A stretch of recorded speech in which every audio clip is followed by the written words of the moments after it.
ಅವ್ರ ಕೊಡುಗೆ ಏನು ಅಂತ ಹೇಳ್ಬೇಕಲ್ಲ. ಅವ್ರ ಕೊಡುಗೆ ಹೇಳಿದ್ರ ಅಲ್ಲ, ಮಂಡ್ಯಕ್ಕೆ ಏನೇನ್ ಕೊಡುಗೆ ಕೊಟ್ಟಿದೀವಿ ಅಂತ ಹೇಳಿದ್ರ ಅವ್ರು ಹೇಳ್ದೆ ನನ್ ಕೇಳಿದ್ರೆ ಅದ ಆಯ್ತಪ್ಪ.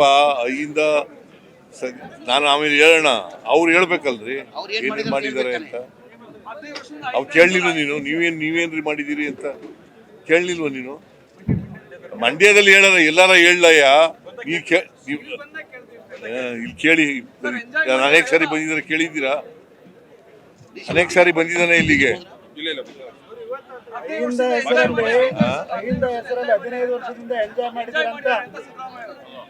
ಐದಪ್ಪ, ಐಯಿಂದ ಸಂಘಟನೆ ಮಾಡಿದವನು ನಾನು.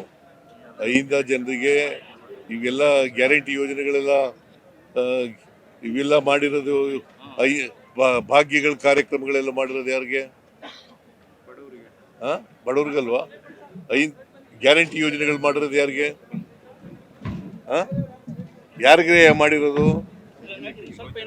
ಹೆಣ್ಮಕ್ಳಿಗೆ, ಬಡವರಿಗೆ, ದಲಿತರಿಗೆ, ಹಿಂದುಳಿದವರಿಗೆ, ಅಲ್ಪಸಂಖ್ಯಾತರಿಗೆ, ಕಾರ್ಮಿಕರಿಗೆ, ಇವರೆಲ್ಲ ಅಹಿಂದ ಅಲ್ವಾ?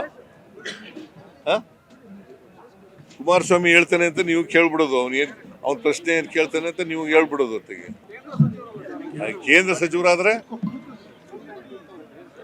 ಕೇಂದ್ರ ಸಚಿವರಾಗಿ ಮಾತಾಡಬೇಕು ಅಲ್ವಾ? ಅವ್ರದ್ದೇನ್ ಕೊಡುಗೆ? ರೈತರ ಮಗ ಅಲ್ವಾ ಇವರು? ರೈತರ ಮಗನ ಮಗ. ಏನು ರೈತರಿಗೆ ಏನ್ ಕೊಡುಗೆ ಕೊಟ್ಟಿದ್ದಾರೆ ಮಂಡ್ಯದಕ್ಕೆ? ಸುಮ್ಮನೆ ನೀವು ಏನೋ ಕೇಳ್ಬೇಕು ಅಂತ ಕೇಳ್ತೀರಿ ಅಲ್ಲ. ಏನ್ ಇನ್ನೇನು ಬೇರೆ ಪ್ರಶ್ನೆ ಮೇಕೆದಾಟಿಗೆ ಯಾಕೆ ಕೊಡಿಸ್ಲಿಲ್ಲ? ಈಗ ನಿನಗೆ ಗೊತ್ತಾ, ಕರ್ನಾಟಕ ಸರ್ಕಾರಕ್ಕೆ ನಾನು ನಿನ್ನೆ ರಿವ್ಯೂ ಮಾಡಿದೆ. ಇದ್ರದ್ದು ಫೈನಾನ್ಸ್ ಡಿಪಾರ್ಟ್ಮೆಂಟ್ದು ಮತ್ತೆ ಅಬ್ಕಾರಿ ಇಲಾಖೆದು ರಿವ್ಯೂ ಮಾಡಿದೆ. ರಿವ್ಯೂ ಮಾಡಿದಾಗ ಎಷ್ಟು ಗೊತ್ತಾ ನಮಗೆ ಈ ವರ್ಷ ನಷ್ಟ ಆಗೋದು? ಸೆಪ್ಟೆಂಬರ್, ಅಕ್ಟೋಬರ್, ನವೆಂಬರ್ GST ಬದಲಾವಣೆ ಮಾಡ್ಬಿಟ್ಟು ಕಡಿಮೆ ಮಾಡಿಬಿಟ್ರು. ಯಾರು GST ತಂದವರು? ಯಾರು ತಂದವರು GST ಅಂದ್ರೆ ಗೊತ್ತಾ? Goods and service tax. ಇದು ತಂದವ್ರು ಯಾರು? ಇಂಟ್ರೊಡ್ಯೂಸ್ ಮಾಡಿದವ್ರು ಯಾರು? ನರೇಂದ್ರ ಮೋದಿ ಅವರು. ಯಾವಾಗ ಮಾಡಿದ್ರು?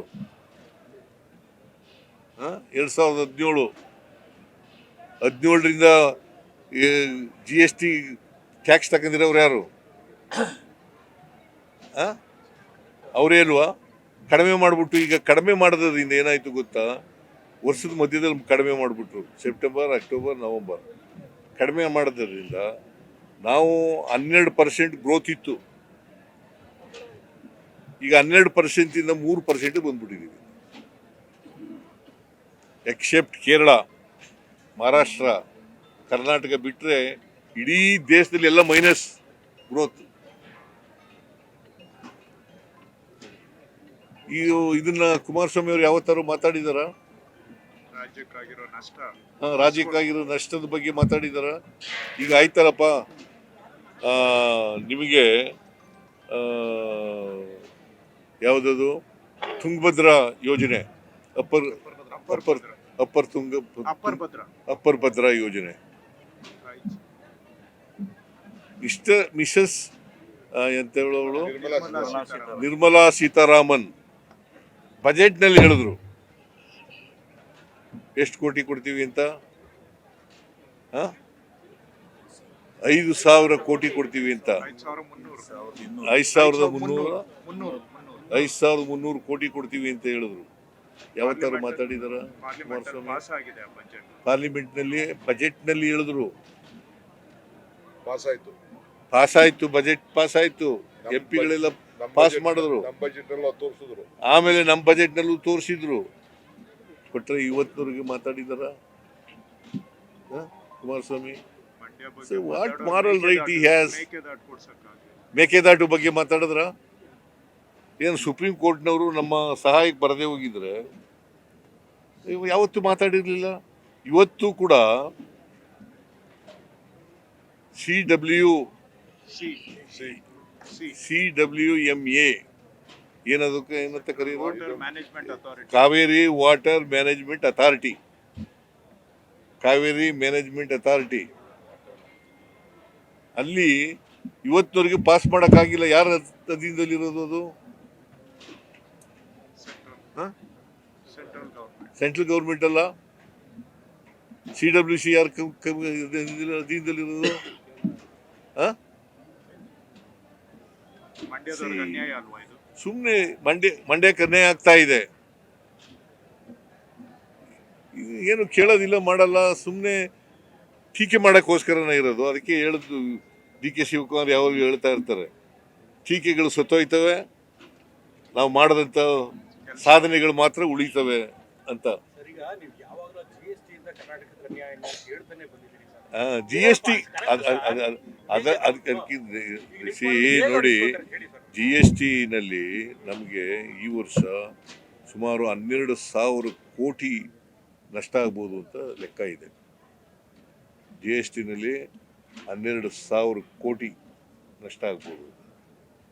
ನಾವು 1,20,000 ಕೋಟಿ ತೆರಿಗೆ ಬರ್ತದೆ ಅಂತೇಳಿ ಕಮರ್ಷಿಯಲ್ ಟ್ಯಾಕ್ಸ್ನಲ್ಲಿ ಲೆಕ್ಕ ಹಾಕೊಂಡಿದ್ದು, ಅಂದಾಜು ಮಾಡಿದ್ದು. ನಾವು ಈಗ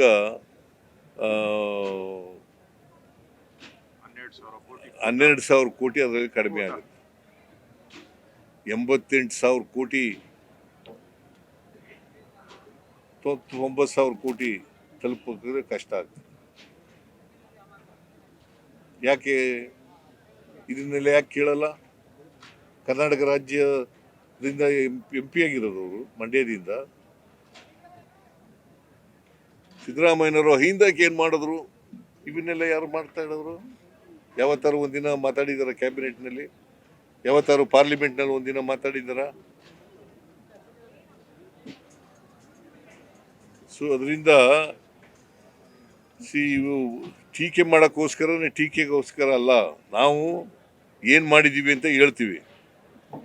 ಈಗ ಗ್ಯಾರಂಟಿ ಯೋಜನೆಗಳನ್ನು ನಾವು 1,08,135 ಕೋಟಿ ಖರ್ಚು ಮಾಡಿದ್ವಿ. ಬೇಕಾದ್ರೆ ವೆರಿಫೈ ಮಾಡಲಿ, ಅದನ್ನು ಹೇಳಿದ್ದೀನಿ ನಾನು. ಕೃಷ್ಣ ಬೈರೇಗೌಡನು ಕೂಡ ಹೇಳಿದ್ದಾರೆ. ₹1 ಸೋರಿಕೆ ಇಲ್ಲದೆ ಜನಗಳು, ಅದು ಏನು ಅವರ ಅಕೌಂಟಿಗೆ ನೇರವಾಗಿ ಮಧ್ಯವರ್ತಿಗಳು ಇಲ್ದೇನೆ ನೇರವಾಗಿ ಹಾಕ್ಬಿಟ್ಟಿದ್ದೀವಿ. ಇಲ್ಲ ಹೇಳಿ ನೋಡೋಣ, ಇಲ್ಲ ಅಂತ. ಇದೇ ನರೇಂದ್ರ ಮೋದಿಯವರು ಈ ಕಾರ್ಯಕ್ರಮವನ್ನು ಜಾರಿ ಕೊಡಕ್ಕಾಗಲ್ಲ.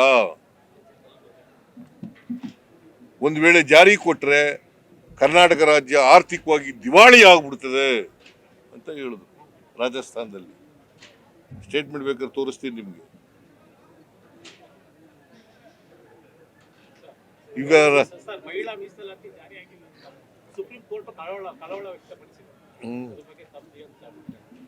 ನಾವು ಮೊದಲಿನಿಂದ ಮಹಿಳಾ ಮೀಸಲಾತಿ ಆಗಬೇಕು ಅಂತಕ್ಕಂಥವ್ರು. ಪಾರ್ಲಿಮೆಂಟ್ನಲ್ಲಿ, ಅಸೆಂಬ್ಲಿನಲ್ಲಿ ಎರಡೂ ಕಡೆ ಮಹಿಳಾ ಮೀಸಲಾತಿ ಆಗಬೇಕು ಅಂತಕ್ಕಂಥದ್ರಲ್ಲಿ ನಾವು ಮುಂಚೂಣಿಲಿ ಇರ್ತಕ್ಕಂಥದ್ದು. ಅದರಿಂದ ಮಹಿಳಾ ಮೀಸಲಾತಿ ಆಗಬೇಕು. ಅವರು ಮುಂದಕ್ಕೆ ಯಾಕೆ ಹಾಕಿದರು? ಮೀಸಲಾತಿ ಕೊಡಬೇಕು ಅಂತ ಅಂದಮೇಲೆ ಕೊಟ್ಬಿಡ್ಬೇಕು, ತಕ್ಷಣ ಕೊಡಬೇಕು. ಯಾಕೆ ಮುಂದಕ್ಕೆ ಹಾಕಿದರು? ಅದಕ್ಕೂ ಇದಕ್ಕೂ ಏನ್ರಿ ಸಂಬಂಧ? ಈಗ ಕನಿಷ್ಠ ಪಕ್ಷ 27 ಕೂಡ ಮಾಡಬೇಕು. ತಾಳ್ತಾಳೆ, ಇವ್ರು ಕೇಳ್ತಾವ್ರೆ.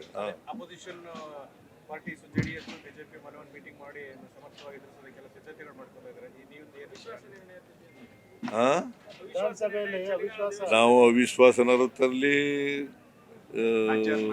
ಅಡ್ಜರ್ಮೆಂಟ್ ಮೋಷನಾರು ತರಲಿ, ಯಾವ ಮೋಷನಾರು ಬರಲಿ, ನಾವು ಎದುರಿಸ್ಲಿಕ್ಕೆ ತಯಾರಾಗಿದ್ದೀವಿ. ನಮ್ಮದು ತೆರೆದ ಪುಸ್ತಕ, ಟ್ರಾನ್ಸ್ಪರೆಂಟ್ ಗೌರ್ಮೆಂಟ್. ಅದರಿಂದ ಎಲ್ಲನೂ ಎದುರಿಸಲಿಕ್ಕೆ ತಯಾರಾಗಿದೆ.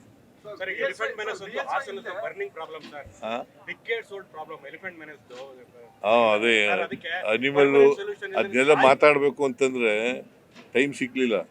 ಅನಿಮಲ್ ಕಾನ್ಫ್ಲಿಕ್ಟ್ ನಾವು ಗಂಭೀರವಾಗಿ ತಗೊಂಡಿದ್ದೀವಿ. ಅದನ್ನ ಬಗೆಹರಿಸ್ತಕ್ಕಂಥ ಪ್ರಯತ್ನವನ್ನು ಮಾಡ್ತೀವಿ ಪ್ರಾಮಾಣಿಕ. ನೀನ್ ಪ್ರಶ್ನವನ್ನ ಬಿಜೆಪಿ ಇಲ್ಲ, ಕಾಂಗ್ರೆಸ್ಗೂ ಅಷ್ಟೇ. ಅಂದ್ರೆ ಸಿದ್ದರಾಮಯ್ಯ ಇದನ್ನು ಕಾಂಗ್ರೆಸ್ ಇಲ್ಲ ಅಂತ ರಾಜಣ್ಣ ಅವರು ಹೇಳಿ ಸರ್ ಇಲ್ಲಿನ ನಮ್ಮ ಉಸ್ತುವಾರಿ ಸಚಿವರು. ರಾಜಣ್ಣ ಹೇಳ್ದಕ್ಕೆ ನಾವು ರಿಯಾಕ್ಟ್ ಮಾಡಬೇಕು. ರಾಜಣ್ಣ ಡಿಸ್ಟ್ರಿಕ್ಟ್ ಅವ್ರು ಹೇಳ್ತಾರೆ ಡಿಸ್ಟ್ರಿಕ್ಟ್ ಇನ್ಚಾರ್ಜ್ ಅಭಿಪ್ರಾಯ ಮಿನಿಸ್ಟರ್ ಸ್ವಾತಂತ್ರ್ಯ. ಆಗಿದ್ರು ಇಲ್ಲಿಗೆ ಹಾಸನಕ್ಕೆ. ಅವ್ರು ಹೇಳ್ತಾರೆ, ಅದಕ್ಕೆಲ್ಲ ನಾನು ಉತ್ತರ ಕೊಡಲ್ಲ. ಈಗ ನೋಡ್ರಿ,